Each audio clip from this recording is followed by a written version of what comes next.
नमस्कार, मैं हूं आपके साथ पूर्णिमा मिश्रा। हमारे खास प्रोग्राम क्या कहते हैं नरेंद्र मोदी में आज आपको सुनवाएंगे पीएम मोदी का वो ऐतिहासिक भाषण जो उन्होंने 22 दिसंबर 2013 को मुंबई में दिया। मोदी जी ने अपने भाषण में कहा कि हमारी समस्याओं का कारण देश की जनता नहीं है और ना ही हमारा इतिहास और भूगोल है। हमारी समस्याओं का कारण कांग्रेस शासित सरकारें हैं और भारत को कांग्रेस से मुक्ति दिलाकर ही देश को समस्याओं से मुक्ति मिल सकती है। भाइयों बहनों, कांग्रेस पार्टी का चरित्र जब तक हम नहीं समझेंगे, देश की समस्याओं का समाधान नहीं सूझेगा। मित्रों, देश की समस्याओं का कारण देश की जनता नहीं है। हमारी समस्याओं का कारण हमारी भूगोल नहीं है। हमारी समस्याओं का कारण हमारा इतिहास नहीं है। हमारी समस्याओं का कारण प्राकृतिक संपदा नहीं है। हमारी समस्याओं का कारण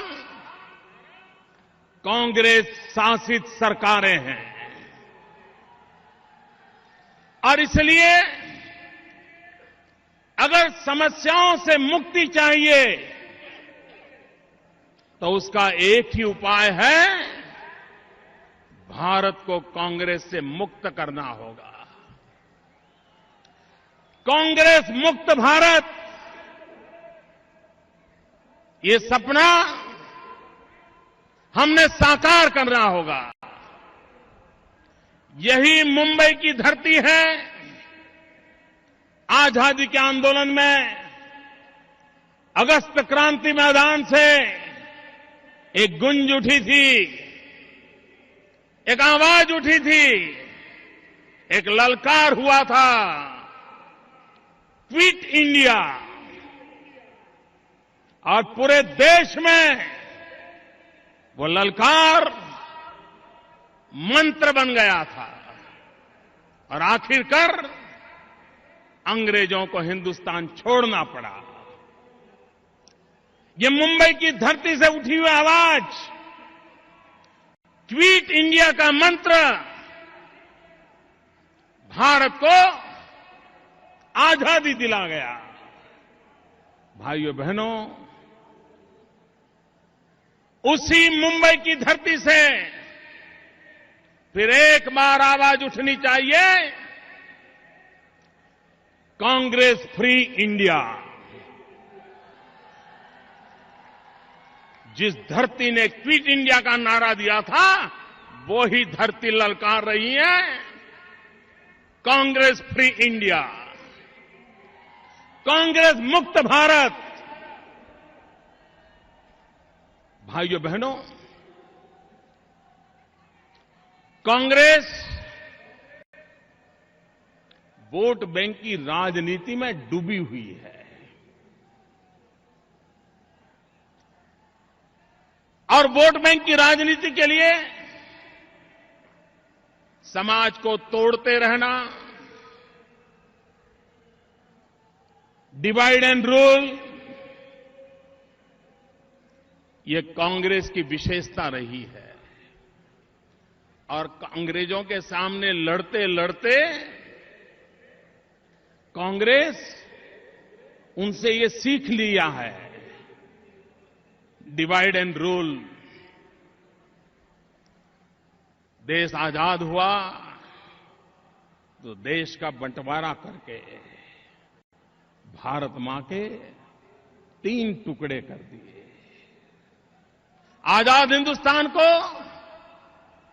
एक तरफ सरदार पटेल ने एक किया,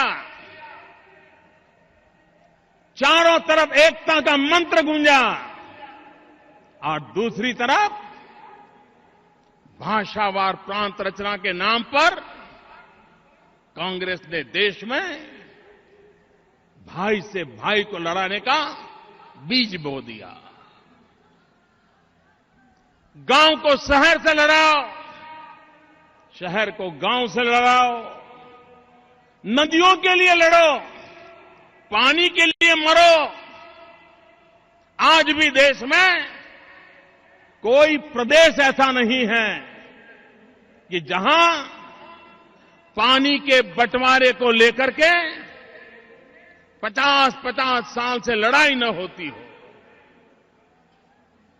और दिल्ली में बैठी हुई कांग्रेस सरकार को, महाराष्ट्र में बैठी हुई कांग्रेस सरकार को भाई को भाई से लड़ाने में, गांव से गांव को लड़ाने में, जाति बिरादियों को लड़ाने में, पंथ और संप्रदायों के बीच झगड़ा कराने में उनकी वोट बैंक की राजनीति सुरक्षित रहती है। और इसलिए कांग्रेस पार्टी वोट बैंक की राजनीति में डूबी हुई है। भाइयों बहनों, जब तक वोट बैंक की राजनीति से हम देश को मुक्त नहीं कराएंगे और देश को विकास की राजनीति के रास्ते पर नहीं ले जाएंगे, देश की समस्याओं का समाधान नहीं होगा। भाइयों बहनों, भारतीय जनता पार्टी ने अपनी आर्थिक नीतियों के द्वारा, अपने राजनीतिक दर्शन के द्वारा, अपनी कार्य संस्कृति के द्वारा ये सिद्ध कर दिया है कि भारतीय जनता पार्टी विकास के मंत्र को समर्पित है, विकास की राजनीति को समर्पित है। और विकास के बिना देश के गरीबों का, देश के गांव का, देश के दलितों का, पीड़ितों का, शोषितों का कल्याण नहीं होगा। हमारे बगल में मध्य प्रदेश है। अगर मैं गुजरात की चर्चा करूं तो कुछ लोगों के पेट में दर्द होना शुरू हो जाता है, इसलिए मैं गुजरात की चर्चा करना नहीं चाहता हूं। मैं आज मध्य प्रदेश की चर्चा करना चाहता हूं। मध्य प्रदेश बीमारू राज्य माना जाता था। कांग्रेस पार्टी के शासन ने मध्य प्रदेश को बीमारू राज्य बना दिया था, लेकिन शिवराज सिंह के नेतृत्व में भारतीय जनता पार्टी ने विकास की यात्रा को आगे बढ़ाया।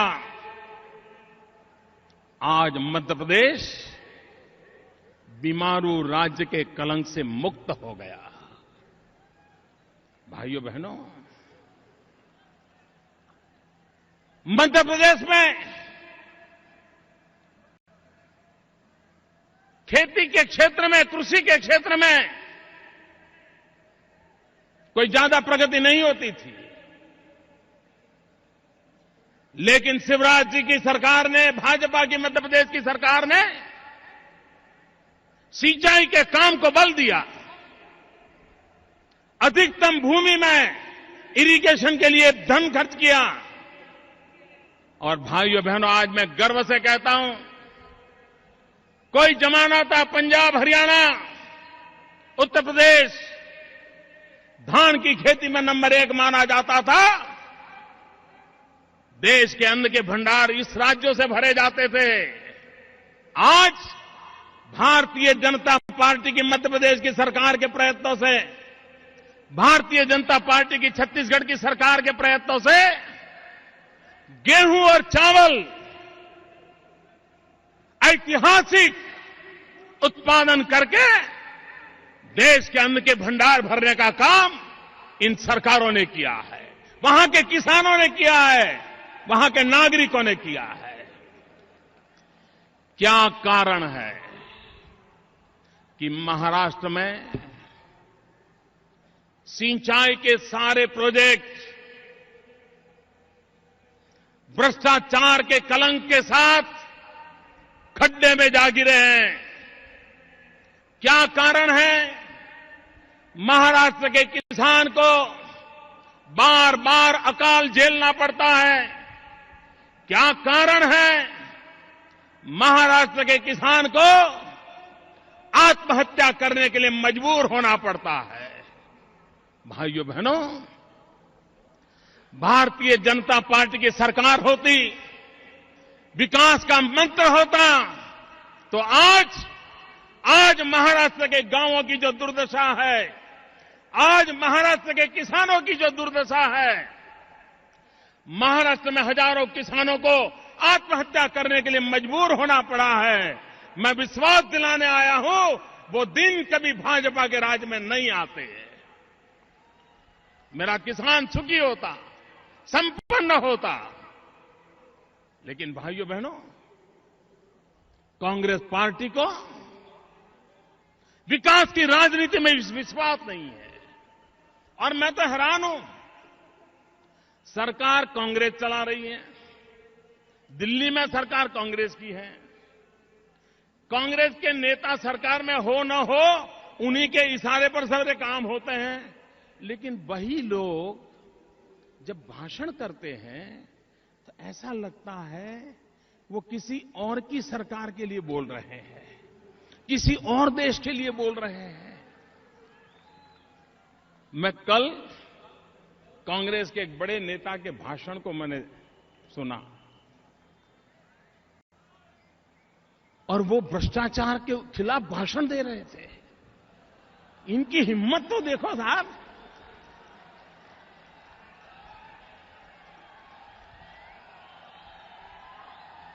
कोई ऐसी हिम्मत नहीं कर सकता। इतने भ्रष्टाचार में डूबे हुए लोग, इतने बदनाम लोग, उसके बावजूद भी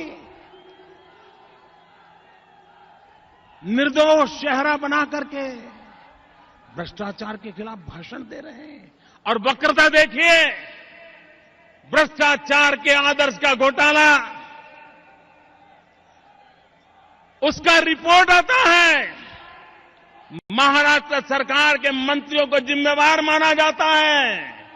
एक तरफ उन भ्रष्टाचारियों को बचाने का निर्णय महाराष्ट्र की कांग्रेस सरकार करती है और उसी समय दिल्ली में उनका एक नेता उपदेश दे रहा है।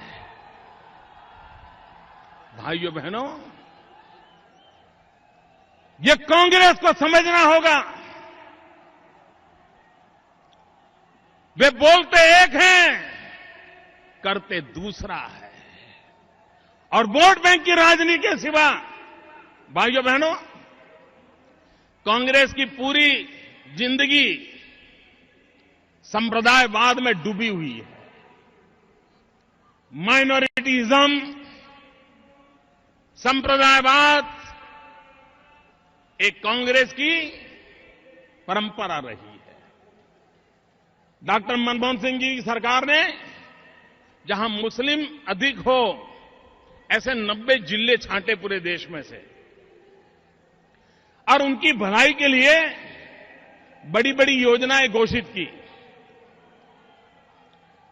बड़ा बजट घोषित किया।